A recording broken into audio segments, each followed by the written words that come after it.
other device to search for or excavate for artifacts on public property, providing for inclusion in the code of the City of St. Augustine, providing for repeal of conflicting ordinances, providing for severance of invalid provisions, and providing for an effective date. Any other questions or comments? Call the roll. Leona Freeman. Yes. Errol Jones. Yes. Nancy Sykes-Klein. Yes. Bill Leary. Yes. Joe Bowles. Yes. All right. Ordinance 2012-05, creating Section 2270 of the Code of the City of St. Augustine, provided for prohibition of street performances on portions of Hypolita Street. Ron Brown, City Attorney. I hope this ordinance will not take too long. Mr. Knight did well on the last one, did take fewer than 5 minutes. These two I will discuss together. You will need to consider and vote on them separately. But these are ordinance numbers 2012-05 and 2012-06. And these ordinances relate to the outcomes of our recent workshops.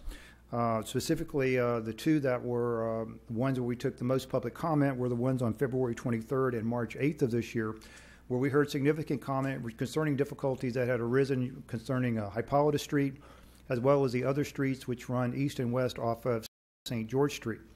The problems that dealt with the subject of itinerant or mobile vending were problems that were related to each of the streets that came off of St. George Street. The primary problems dealing with those performances dealt with the Hypolita Street area. As is our belief and legal custom, we try to make it as the least restrictive set of ordinances that we can when we regulate First Amendment activities. I do want to comment very briefly that, and I'm giving respect to some of the comments we heard earlier tonight, we just can't discriminate on the types of performances. The definition of performance is identical to that as in our Ordinance 22-10, which has been approved by the 11th Circuit Court of Appeals as a satisfactory ordinance under constitutional review. And it should be something that I think we should follow, and the limitation that we would place on the Hypolita Street. And that ordinance, which is the 2012-05, limits performances from the 50-foot mark on Hypolita Street down to Cordova Street, and that's the only limitation. And most of the rest of the city is open for performances, so they're adequate alternative venues. Ordinance 2012-06 deals with the mobile vending, and it basically bans all vending of any goods or services on the areas from the 50-foot markers on the four streets that cross Hypolita Street to the ends of those streets. And basically it goes Hypolita down to Cordova and to Charlotte, the same for Cuna and Treasury, and Fort Alley goes over to Avenue Menendez where it ends. We would like at this time also, I want to make sure by reference we include the minutes and the DVD of the meetings, workshop meetings of February 23rd and March 8th. As some of the evidence we will hear in consideration of this as backup for the factual basis for the ordinances. And we'll provide copies of those to the city clerk for inclusion in the record for these ordinances. So you have a first one for consideration, be Ordinance 2012-05. Okay, any questions or motions? I have a comment. Okay.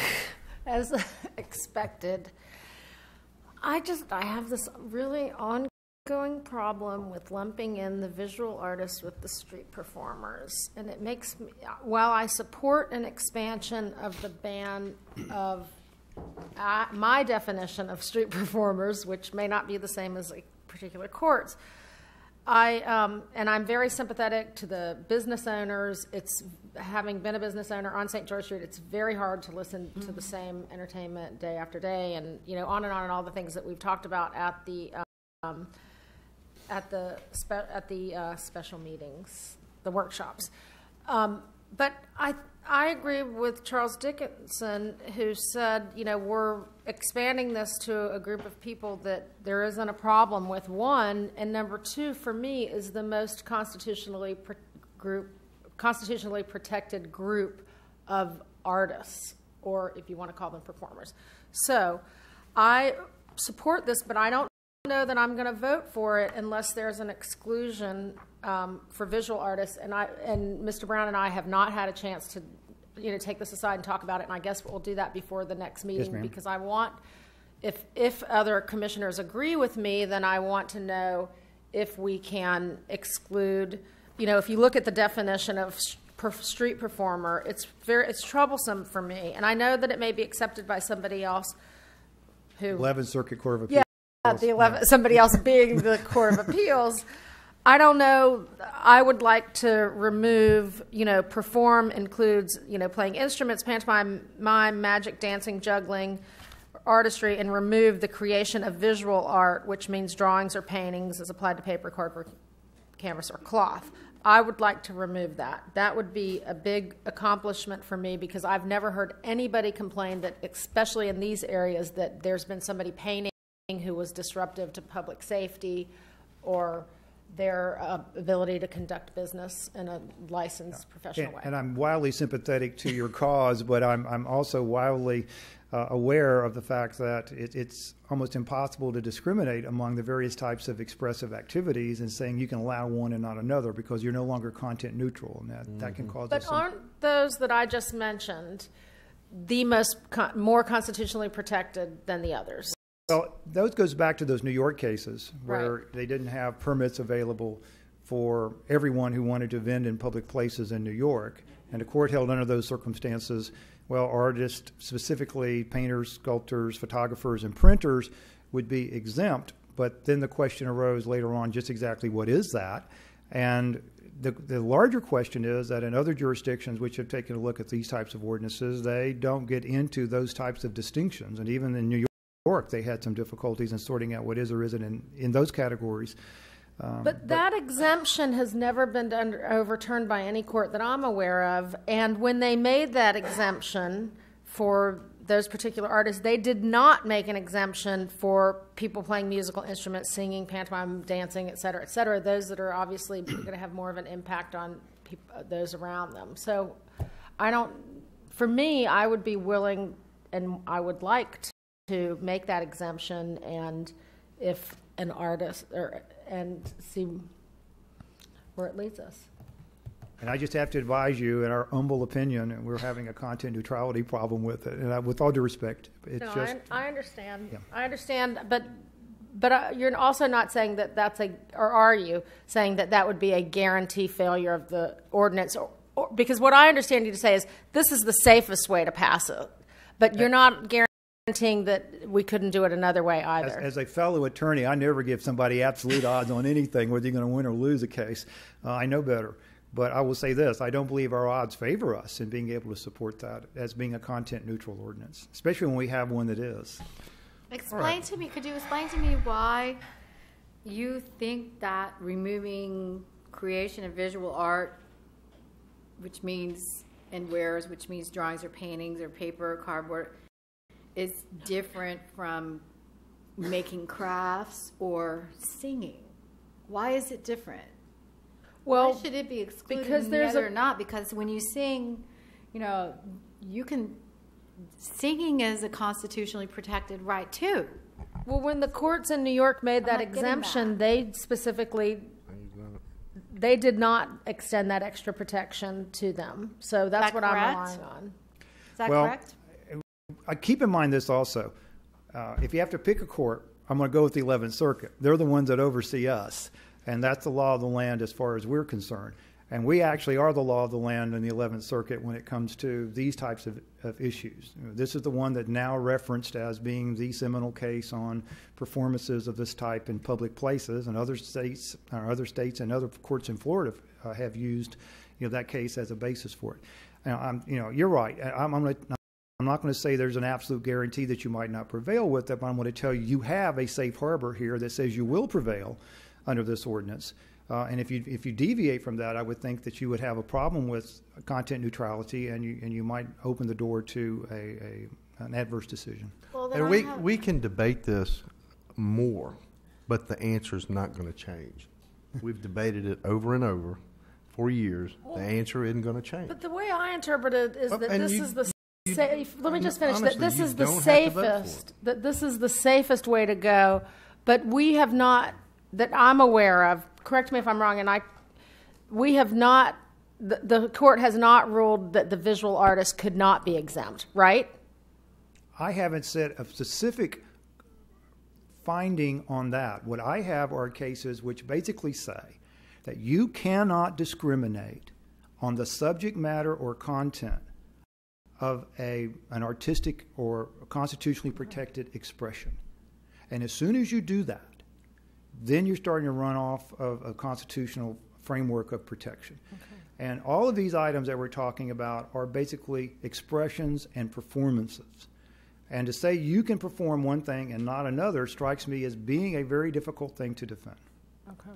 Just going to tell you, I just might be able to. And then just one other question on that. Yes, and then I'll be done. You're always persistent. I appreciate that. No, I mean, I'm trying to figure out a way to, do what I think that people support to an extent. But if we haven't had any testimony or evidence that the painters are posing a public safety issue or interfering with the businesses, et cetera, as we definitely heard testimony about the other vendors, does that make a difference? Well, again, it's not about what you're doing. It's how you occupy the space and somehow prevent public access safety issues that we have talked about.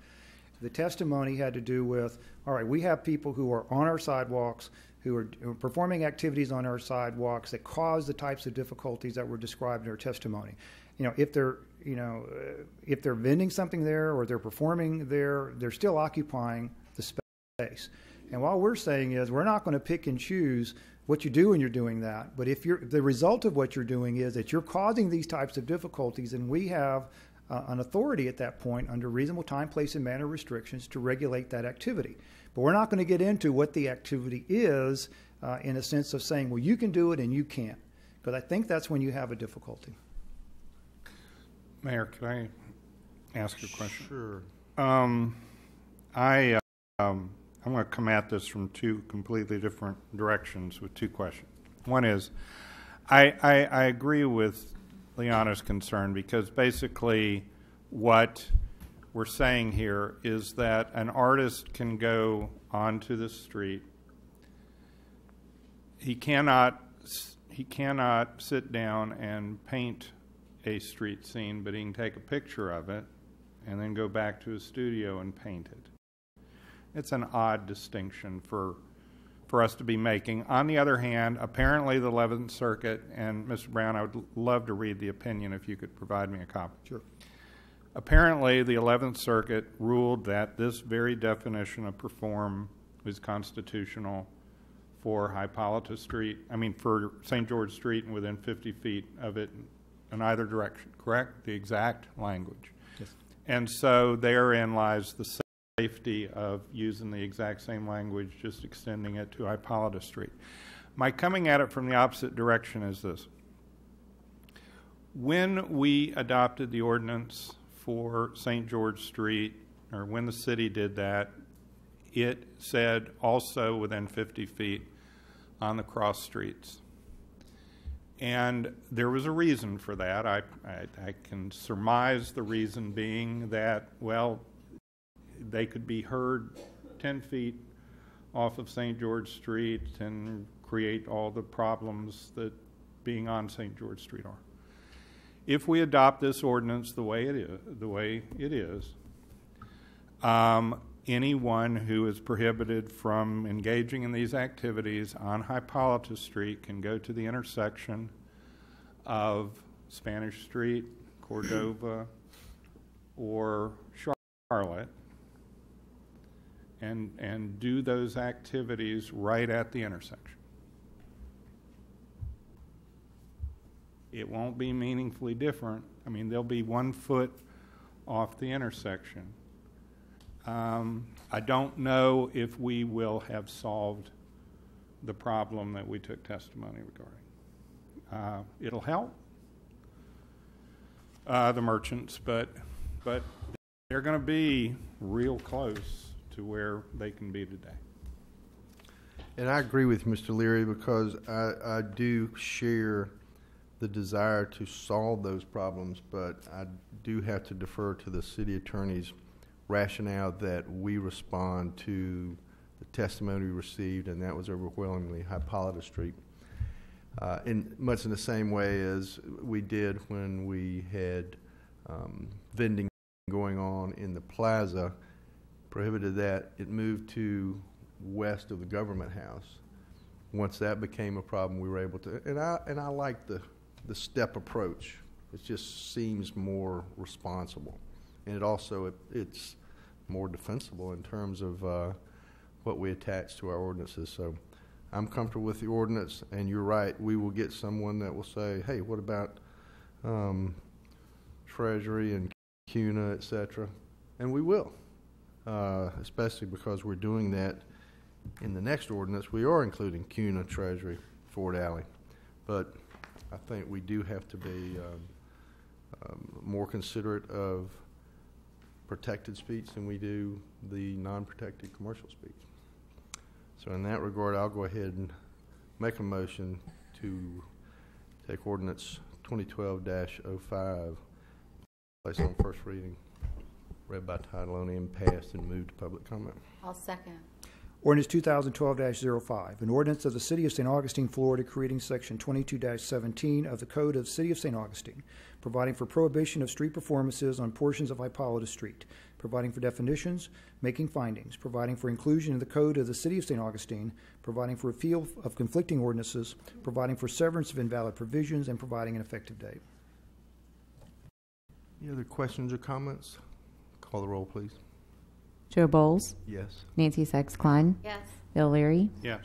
Leona Freeman, Yes. Harold Jones. Yes. And we'll take all the time any of you have and want to discuss this at length. Please Sure. feel free. It's a complicated issue, and we have a real desire to make sure we do it right as much as we can. So that's all I hear from up here is 2012-06, because it has less protection for the vending, basically takes in what we call the spider, if you will. It takes in the cross streets on St. George streets and extends a prohibition on vending from the 50-foot markers on each of the streets, Cuna, Spanish, Treasury, and Ford Alley, and moves them down to the rights-of-way of in the case of the streets to the going west to Cordova Street, and on the streets going east, it goes to Charlotte Street, except for Ford Alley, which goes over to South Castillo Drive. Okay. Any questions or comments or motion? Now, this one, yes, question. This does not pertain to street performers. This is strictly vending. Sales of goods and services. Okay, very good. I just have to say, again, I understand the incremental approach, but if you're a merchant on Spanish Street and Charlotte Street and Cordova, we've sent them your way. Define this area again for me. It'll be, you'll go down, right now there are 50-foot markers Right. on the streets where the prohibition. So as you go down Hypolita Street, it's a 50-foot marker to the right-of-way of Cordova. As you go east on Hypolita, it's going to be the 50-foot marker to the right-of-way of Charlotte. And then you go down to Treasury, up to Treasury, it's going to be the same thing, 50-foot marker to Spanish, to Cordova. Well, I'm clear. Yeah, But it goes to Cordova. Cordova, yes, sir. And it goes Cordova to on the on the west side. On the west side. On the east side, it goes to Charlotte, except Fort Alley, which goes to South Castillo Drive. Gotcha. Okay. So we're pushing them away from the next intersection, which is Correct. the intersection of Spanish and Hypolita. Yes, sir. I wasn't clear that it's not pushing them to the intersection of Hypolita and Spanish. It's going all the way to the end of. I disagree with you, Mayor. It's pushing them right at the intersection of Spanish and Hypolita. They'll just be on Spanish. Well, tell me about that. Well, they'll be on Spanish. I mean, this is Where extending. on Spanish? Right at the intersection. Well, they can That's be. private property.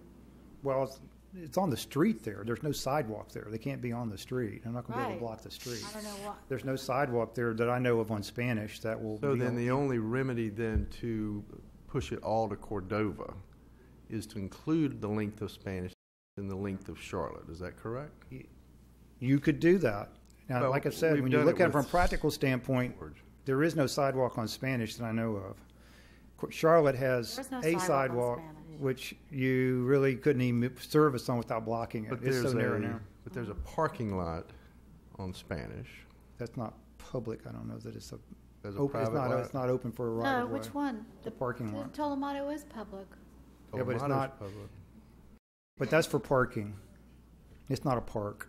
There's not a no, problem. I know there's no sidewalk on Spanish, No, ma'am. because people are in the street, I walk it all the time, there are people in the street, there's no, there's no way anyone can No. vend, paint, whatever On Spanish. on Spanish. Charlotte would be really problematic. There are sidewalks. There are very narrow There sidewalks. I don't know how you could do anything there without blocking that This, sidewalk. this, No, this they're is actually, fir- I've seen people selling things on Charlotte, up against the wall on the sidewalk.